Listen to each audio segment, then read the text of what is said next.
किरण ने धीरे धीरे घर संभालना शुरू ही किया होता है। सुबह की चाय लेकर किरण बाहर आती है, जहाँ उसके सास, ससुर और पति संजय बैठे थे। पापा जी, मम्मी जी, ये लीजिए चाय। सभी लोग चाय पी रहे होते हैं, तभी घर की डोरबेल बजती है। मैं देखती हूँ उमा होगी, मैं दरवाजा खोलती हूँ। किरण उठकर दरवाजा खोलती है। उमा घर के सारे काम करती है, साथ साथ किरण खाना भी बना लेती है। काम खत्म करने के बाद जब उमा जाने लगती है तो वो सुशीला के पास जाती है। मालकिन, मेरी पगार दे दो, आज महीने का आखिरी दिन है। कल से मैं 10 दिन की छुट्टी पर जा रही थी, अब 10 दिन के बाद आएगी। सुशीला संजय से कहती है कि वो उमा को देने के लिए पैसे लेकर आए। संजय बेटा, मेरी अलमारी में पैसे रखे हैं, लाकर उमा को दे दे। संजय सुशीला के कमरे में जाता है और पैसे लाकर उमा को देता है। उमा, तेरा हिसाब हो गया, अब तू आराम से छुट्टी पर जा, अब तुझे काम पर आने की जरूरत नहीं है। क्यों मालकिन? अरे अब इस घर की मालकिन आ गई है ना। मालकिन? मम्मी जी, इस घर की मालकिन तो आप ही हो। अरे ना बहू, मैं कहा, अब तू इस घर की मालकिन है। ये घर अब तेरा है, अब तू अपना घर संभाल। अब इस घर को तेरे से अच्छा और कोई नहीं समझ सकता। उमा सुशीला से कहती है। अच्छा मालकिन, चलती है। अरे अब मुझसे नहीं, किरण से इजाजत ले, मालकिन तो यही है, मैं तो बस एवं ही। ठीक है किरण भाभी, मैं जाती है। कभी मेरी जरूरत पड़े तो याद कर लेना। मेरा फोन नंबर है ना आपके पास? हाँ उमा, तेरा फोन नंबर मेरे पास सेव है। विदा लेकर उमा चली जाती है, लेकिन सुशीला ने जिस तरह से प्यार की चाशनी में भिगोकर किरण पर तीर चलाया था, वो किरण को बहुत गहरे लगती है।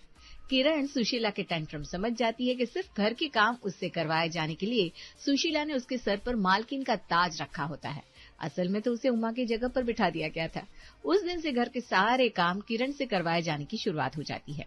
शाम के वक्त किरण जब रात के खाने की तैयारी कर रही होती है तो सुशीला उसके पास जाती है।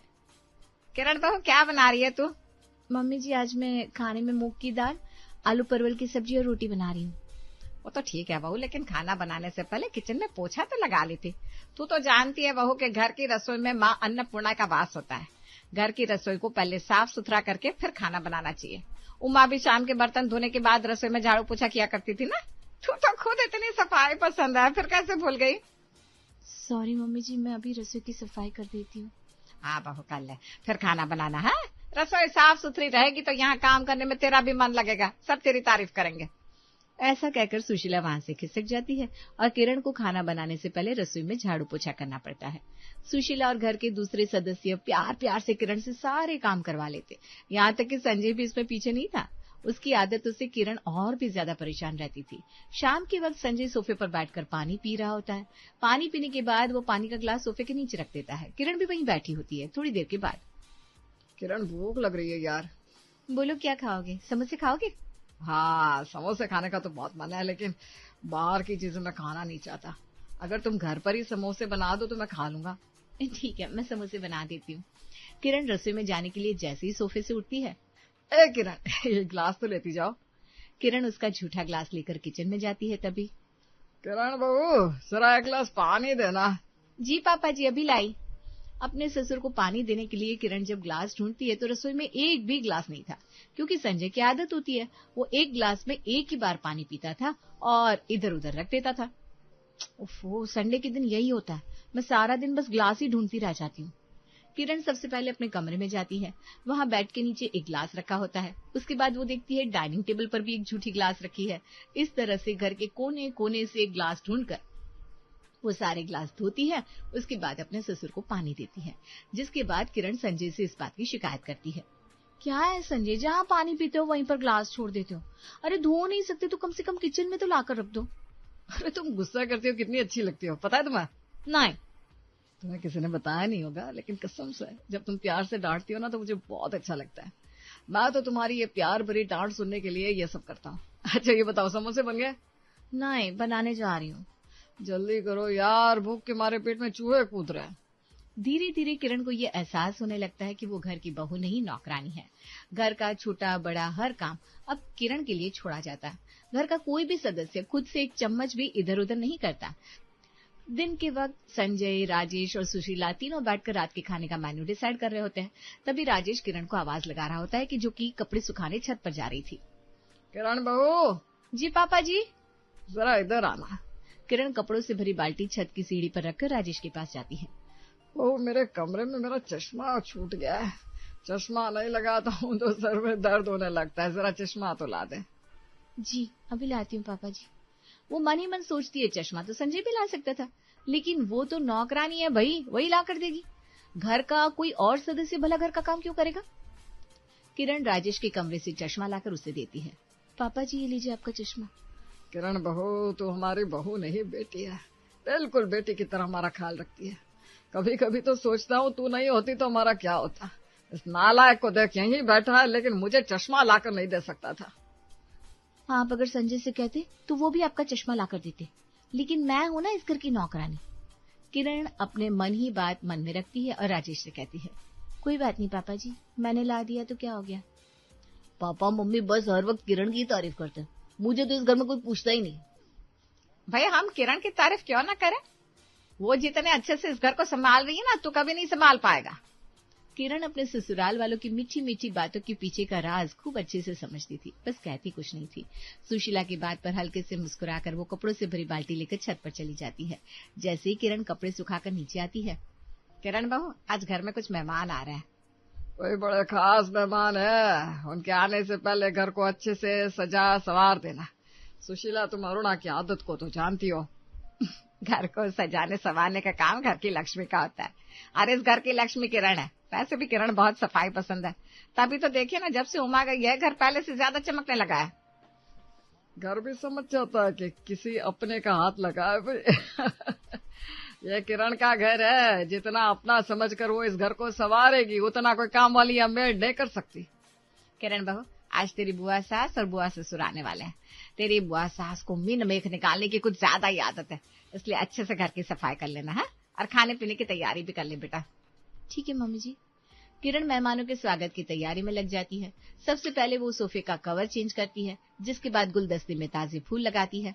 किरण, तुमने ड्राइंग रूम तो सजा दिया, लेकिन ड्राइंग रूम में लगे ये पर्दे रूम की शोभा घटा रहे हैं। लेकिन संजय अभी हमारे पास नए पर्दे नहीं है। अरे नए पर्दे लाने को कौन कह रहा है, तुम जल्दी से इन्हें धो दो। अभी? हाँ, अभी 2 घंटे में तो सूख जाएंगे। ये लो, मैं पर्दे उतार देता हूँ। संजय ड्राइंग रूम के पर्दे उतारकर किरण को देता है, तभी सुशीला आ जाती है। उसके हाथ में जाले साफ करने वाला झाड़ू होता है। किरण बेटा एक काम करिए, पर्दे वॉशिंग मशीन में डालकर जल्दी से आ जा। देख घर के सारे पंखों पर धूल की मोटी परत जमी है, जल्दी जल्दी सारे पंखों से गंदगी निकाल दे। ठीक है मम्मी जी। घर के सारे पंखे साफ करने के बाद किरण ने एक पल भी चैन की सांस नहीं ली थी, तभी राजेश बाहर से आता है। किरण बेटा, देख मैं तेरे लिए क्या लाया हूँ। क्या लाया है पापा जी? कोलिन। घर में कोलिन खत्म हो गई थी ना, इस नालायक से कहा था मैंने, लेकिन लेकर ही नहीं आया, तो मैं ही ले आया। अब कोलिन से ना घर के सारे टेबल कुर्सी दरवाजे खिड़कियां टीवी फ्रिज सब चमका दे बेटा। अच्छा, अब किरण बेटा हो गई तो मैं कौन हूँ फिर? भाई अब किरण हमारी बहू भी है और बेटा भी, तू तो किसी काम का नहीं है, तुझसे घर के कोई काम होता ही नहीं, तो चुपचाप करके एक जगह बैठ जा बस। क्यों किरण बेटा, मैंने ठीक कहा ना? काम से बुरी तरह थक चुकी किरण धीरे से हाँ कहती है और फिर से अपने काम में लग जाती है। हाँ पापा जी, मैं भी सब चमका देती हूँ। बड़े प्यार से बेटा बेटा बोलकर सुशीला और राजेश किरण से जमकर सारे काम करवा लेते हैं, लेकिन अभी काम खत्म कहाँ हुए थे, अभी तो खाने पीने की तैयारी बाकी थी। घर के ऊपर के सारे काम खत्म करने के बाद किरण मेहमानों के लिए पकवान बनाने में लग जाती है। खाना बनाना, मेहमानों को चाय नाश्ता कराना, इन सब से लेकर रात का खाना खिलाने तक में किरण बुरी तरह से थक कर टूट चुकी थी। अब उसके अंदर और कोई काम करने की हिम्मत नहीं बची थी। आज तो बहुत थक गई, किचन में जूठे बर्तनों का पहाड़ खड़ा है, कल साफ करूंगी। ऐसा सोचकर किरण अपने कमरे में जा रही होती है, तभी सुशीला वहां आती है। किरण बेटा कहाँ जा रही है? मम्मी जी सोने जा रही हूँ। अरे बेटा, रात में जूठे बर्तन नहीं छोड़े जाते, तो खुद इतनी समझदार है, जानती है ना रात में बर्तनों को जूठा छोड़ने से लक्ष्मी नाराज होती है। जल्दी से बर्तन साफ करके फिर सो जाना। हाँ बेटा? ठीक है मम्मी जी। हाँ बेटा, और जल्दी जल्दी हाथ चला ले, फटाफट काम खत्म कर ले, फिर आराम से सो जाना। आज सुबह तुझे जल्दी उठना भी है ना, जा जल्दी कर। किरण जानती थी अगले दिन घर के काम करने के लिए उसे सबसे जल्दी उठना है। थके होने के बावजूद भी उसे सारे बर्तन धोने पड़ते हैं। ससुराल वालों का बड़े प्यार से किरण को नौकरानी की तरह ट्रीट करने के रवैये से किरण परेशान हो चुकी थी, लेकिन अब उसने ठान लिया था कि वो भी अपना रूप बदल कर रहेगी। अगर वो घर की बहू है तो उसका पति भी उसके मायके वालों के लिए दामाद है। अब किरण अपने पति को एटीएम कार्ड की तरह यूज करना शुरू कर देती है। एक दिन संजय ऑफिस जाने के लिए तैयार हो रहा होता है, तभी किरण उसके पास जाती है। संजय, मुझे कुछ पैसों की जरूरत है। कितने चाहिए? यही कोई 20,000 रुपए। है? तुम इतने पैसों का क्या करोगी? करती ना वही बात। हाँ, मैं तो इस घर की नौकरानी हूँ ना, मुझे तो इतने पैसों की जरूरत ही नहीं पड़ सकती। मैं बस सबकी जरूरतें पूरी करने के लिए हूँ ना। ऐसा कहकर किरण रोने लगती है। संजय उसे चुप कराते हुए कहता है, अरे ऐसी बात नहीं है किरण, मैं तो बस इसलिए पूछ रहा था कि तुम्हें कोई दिक्कत या परेशानी तो नहीं है ना? मुझे नहीं है, लेकिन मेरे मम्मी पापा को है ना। आप उनके दामाद है। जिस तरह मम्मी और पापा जी मुझे बेटी की तरह मानते हैं, मेरा उनके प्रति कुछ फर्ज है, उसी तरह मेरे मम्मी पापा आपको अपना बेटा मानते हैं। मम्मी पापा हमेशा यही कहते हैं, संजय उनके लिए उनके बेटे जैसा है। आपका भी तो उनके प्रति कुछ फर्ज बनता है ना। हाँ किरण, क्यों नहीं, तुम्हारे मम्मी पापा मेरे मम्मी पापा है। क्या बात है, तुम्हारे मायके में कोई परेशानी हुई है क्या? बताओ मुझे। आप जानते हैं कि पापा की पेंशन से घर चलता है। इस महीने अभी तक पापा की पेंशन ही नहीं आई। पापा कह रहे थे पेंशन आने में 1-2 हफ्ते लग सकते हैं। अब घर खर्च के लिए पापा के पास बिल्कुल भी पैसे नहीं है, इसलिए मैंने आपसे इतने पैसे मांगे हैं। संजय तुरंत अपना एटीएम कार्ड निकाल कर किरण को देता है। ये लो किरण, मेरे एटीएम से पैसे निकाल कर पापा को दे देना। पापा को कोई परेशानी नहीं होनी चाहिए। आप चिंता मत करना, मैं पापा से कह दूंगी पेंशन आती है आपको पैसे वापस कर दे। अरे पागल हो क्या? पापा मेरे बारे में क्या सोचेंगे? तुम पापा से ऐसा कुछ भी मत बोलना। Thank you, you are the best husband of the world. Kiran Sanjay का एटीएम कार्ड लेकर चली जाती है। इस तरह से एक दिन वो फिर से संजय से पैसे मांगती है, वो भी अपने मम्मी पापा के लिए। संजय, कल मम्मी का जन्मदिन है। हमारी शादी के बाद ये मम्मी का पहला जन्मदिन है। मैं चाहती हूँ कि दामाद की ओर से मम्मी को कुछ अच्छा सा तोहफा मिले, जिससे मम्मी को भी अच्छा लगे ना। हाँ हाँ, क्यों नहीं, मम्मी के लिए कोई बड़ा गिफ्ट ले लेते हैं। आज शाम में आपके ऑफिस के बाहर आ जाऊंगी, वहां से हम दोनों मार्केट चलेंगे। ठीक है। शाम को किरण तैयार श्यार होकर संजय के ऑफिस के बाहर पहुंचती है, जहां दोनों गाड़ी में बैठकर मार्केट जाते हैं। किरण संजय को सबसे महंगे ज्वेलरी शॉप पर ले जाती है और वहां वो अपनी मम्मी के लिए गोल्ड का सेट पसंद करती है। संजय देखिए ना, कितना खूबसूरत सेट है ना, मम्मी पर बहुत अच्छा लगेगा। हाँ बहुत अच्छा लगेगा, लेकिन काफी महंगा है, रहने देते हैं। चलिए मम्मी के लिए कुछ सस्ता गिफ्ट खरीद लें। अरे कैसी बात कर रही हो किरण, वो तुम्हारी मम्मी है, मतलब हमारी मम्मी है। मम्मी के लिए मैं इतने पैसे तो खर्च कर ही सकता हूँ। सच? हाँ क्यों नहीं। संजय अपने क्रेडिट कार्ड से पेमेंट करके अपनी सास के लिए महंगा सा गोल्ड का सेट ले लेता है। इसी तरह एक दिन किरण संजय से 50,000 रुपए की मांग करती है। संजय मुझे कहने में अच्छा तो नहीं लग रहा, लेकिन। अरे क्या बात है किरण, बोलो ना। मैं तुम्हारा पति हूँ, तुम मुझसे नहीं कहोगी तो और किससे कहोगी? मैंने पहले ही आपसे इतने पैसे ले लिए हैं, अब मांगने में ठीक नहीं लग रहा। किरण, मेरे पैसों पर तुम्हारा भी अधिकार है। बोलो कितने चाहिए? मुझे 50,000 रुपए की सख्त जरूरत है। 50,000 रुपए? हाँ मैं जानती थी आपको बहुत अजीब लगेगा, जाने दीजिए, मुझे आपसे कुछ नहीं चाहिए। अरे अरे ऐसी बात नहीं है किरण। अच्छा ये बताओ, तुम्हें ये पैसे क्यों चाहिए? किरण रुआसी होकर कहती है, आप तो जानते हैं मेरे पापा के पास एक पुरानी स्कूटी थी, गाड़ी के नाम पर ले देकर वही था, वो भी खराब हो गया। अब सब्जी लाने के लिए पापा को काफी दूर तक पैदल जाना पड़ता है। मैं सोच रही थी 50,000 तक की एक स्कूटी खरीद कर पापा को दे दूं। आखिर इस बुढ़ापे में वो कब तक पैदल चलेंगे? हाँ तो इसमें इतना संकोच करने की क्या बात है, चलो आज ही स्कूटी ले लो। और इस तरह किरण 50,000 से ज्यादा की एक स्कूटी खरीद लेती है, जिसे वो अपने पापा को देती है। लेकिन खर्चों के बोझ से संजय की कमर टूटी जा रही थी। यार इसी तरह पैसे खर्च होते रहे तो बहुत जल्दी सड़क पर आ जाऊंगा। किरण को कैसे समझाऊं, पापा मम्मी के नाम पर पैसे देने से मना भी नहीं कर सकता। जैसे किरण घर की नौकरानी की तरह काम कर करके परेशान रहा करती थी, उसी तरह से संजय एक एटीएम कार्ड की तरह इस्तेमाल होकर परेशान हो रहा था। लेकिन जैसे किरण कुछ नहीं बोल पा रही थी, उसी तरह संजय भी कुछ नहीं बोल पाता। एक दिन छुट्टी की वजह से संजय घर पर ही होता है और दोपहर के वक्त टीवी देख रहा होता है। किरण रसोई में खाना बना रही होती है, तभी उसकी माँ का फोन आता है। किरण फोन लेकर अपने कमरे में चली जाती है और काफी देर तक बाहर ही नहीं आती। संजय बेटा, किरण काफी देर से कमरे में है, खाना भी उसने अधूरा छोड़ा हुआ है, अभी तक बाहर क्यों नहीं आई? अब मैं देखता हूँ माँ। संजय जब कमरे में जाता है तो देखता है किरण अपने बैग में अपना सामान पैक कर रही होती है। क्या बात है किरण, तुम कहीं जा रही हो क्या?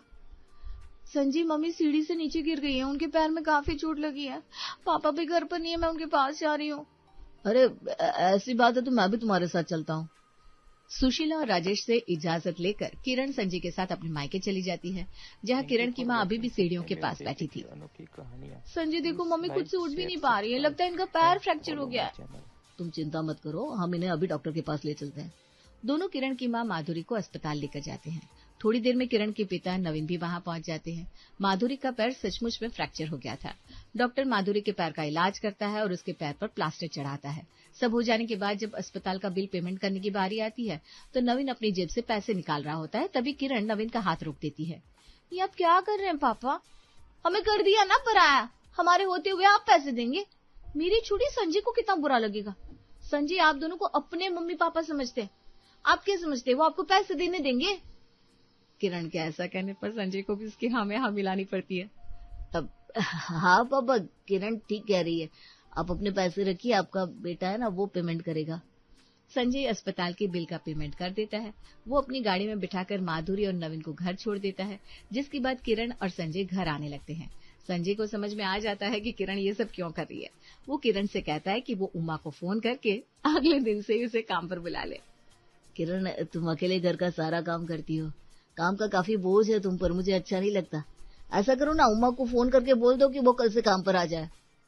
ठीक है, मैं अभी उमा को फोन कर देती हूँ। किरण मन ही मन मुस्कुराते हुए अपनी पुरानी मेड उमा को फोन करती है।